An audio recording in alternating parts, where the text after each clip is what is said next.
দাও সালাম দাও সবাই একটা। আসসালামু আলাইকুম ওয়া রাহমাতুল্লাহি ওয়া বারাকাতুহু। উত্তরটা অনেক আস্তে হয়ে গেল ভাই, জোরে সালাম দাও, জোরে। আসসালামু আলাইকুম ওয়া রাহমাতুল্লাহি ওয়া বারাকাতুহু। তোমার নাম কি? আমার নাম মোহাম্মদ আশিকুর রহমান। আশিকুর রহমান। তুমি কিসে পড়ো এখন? আমি ইন্টার ফার্স্ট ইয়ারে। মাশাআল্লাহ। দেখো আমি তোমাকে দুটো নিয়ম বলছি। একটা ওর জন্য, এটা আপনাদের জন্য। 3 বার আটকালে বলে দিব, তার বেশি বলা হবে না। 2 নাম্বার রুলস আপনাদের জন্য, ও যখনই কোনো উত্তর দিবে ওকে অ্যাপ্রিশিয়েট করার জন্য সকলে মন খুলে পড়বেন মারহাবা। এখনই একটা প্র্যাকটিস করেন, সবাই বলেন মারহাবা। তুমি বলো আজকে আমাদের আলোচনার মূল বিষয়বস্তু 1 ঘন্টা বললাম কি ছিল? সবর, ধৈর্য। মারহাবা বলবেন না আপনারা সবাই? আচ্ছা, ধৈর্যের গুণের ক্ষেত্রে একজন নবীর এক্সাম্পল প্রথমে দিয়েছে, সে নবীর নাম কি? আইয়ুব আলাইহিস সালাতু ওয়াস সালাম। মারহাবা কোথায় আপনাদের ভাইরা? ওনাকে আল্লাহ ধৈর্য কেমনে পরীক্ষা করেছেন? ওনাকে 12 বছরের একটা রোগ দিছিল। সেটা হচ্ছে 12 বছর যাবত যখন তার আস্তে আস্তে বৃদ্ধি পেলো, যখন তার জিহ্বায় আসলো, তখন তিনি আল্লাহর উপর নারাজ হন নেই। তিনি আল্লাহকে বলেছেন, আল্লাহ তুমি যদি আমাকে এই জিহ্বাতে যদি ঘা দাও, তাহলে তোমার নাম নিতে আমার কষ্ট হবে। এজন্য আল্লাহ তার উপর খুশি হয়ে তার রোগটি সারিয়ে দিয়েছিল। মারহাবা বলবেন না আপনারা? উনি ধৈর্যশীল হয়ে দোয়া করেছেন। সুবহানাল্লাহ পড়েন আপনারা সবাই। 2 নাম্বার, যে নবী মাছের পেটে ছিল সে নবীর নাম কি? ইউনুস। মারহাবা বলবেন না আপনারা সবাই? উনি যে দোয়া পাঠ করেছেন, দোয়াটা বলতে পারবা? জি। বলো। লা ইলাহা ইল্লা আনতা সুবহানাকা ইন্নী কুনতু মিনাজ জালিমিন। মারহাবা, মাশাআল্লাহ মাশাআল্লাহ। একদম, যদিও জেনারেল ব্যাকগ্রাউন্ডের, বাট দোয়াটা মাদ্রাসার ছাত্রর মতোই পাঠ করেছে, ঠিক কিনা বলা? আচ্ছা, সুন্দর, খুব উচ্চারণ সুন্দর হয়েছে তোমার। এবার বলো, হাদিস থেকে আমি প্রথমে একজন নারীর এক্সাম্পল দিয়েছি। নারীর নাম কি ছিল? আয়েশা। আয়েশা রাদিয়াল্লাহু তাআলা আনহা।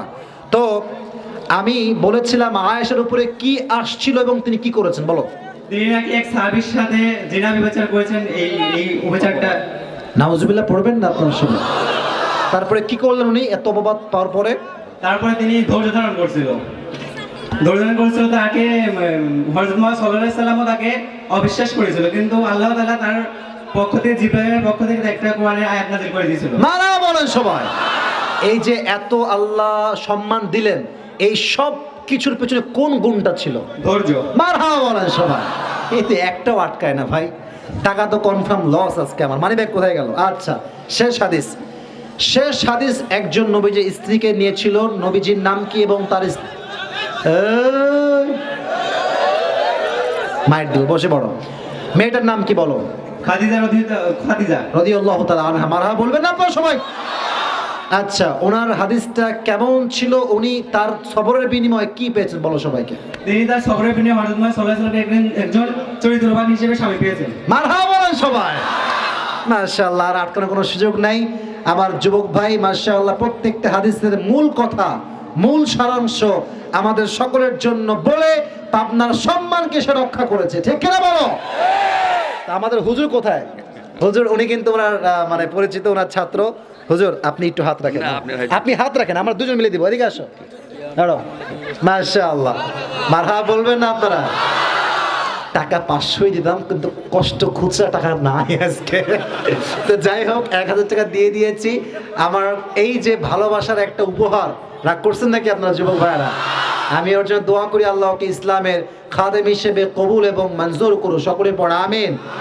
যারা দাঁড়িয়েছিলেন তারা সবাই পারতেন, এটা আমার বিশ্বাস, বাট ইয়ে তো নসিব কি বাত হ্যায়, কপালের ব্যাপার। ওর কপাল লেখা ছিল, ও পেয়ে গিয়েছে। অতএব আমাদের দোয়া থাকবে আল্লাহ পাবনার প্রত্যেকটা যুবককে, ওকে সহ, ইসলামের খাদেম হিসেবে কবুল এবং মঞ্জুর করুন। সকলে পড়া আমিন। বসে পড়ো হুজুর, আপনিও বসে পড়ুন, আপনিও বসে পড়ুন।